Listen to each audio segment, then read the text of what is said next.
तर नागपुरातली ही आताची लाईव्ह दृश्य आपण पाहतोय। भाजप विरोधात काँग्रेस ही चांगलीच आक्रमक झालेली आहे।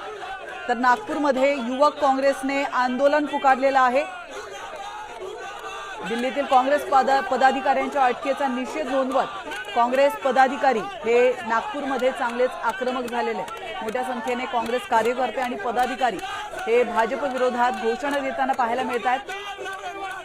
जनतेची आणि काँग्रेसची गळचेपी केली जाते, बोलू दिलं जात नाहीये। पंतप्रधान नरेंद्र मोदी धास्तावलेले आहेत, घाबरलेले आहेत असा आरोप या कार्यकर्त्यांकडून, या आंदोलकांकडून केला जातोय।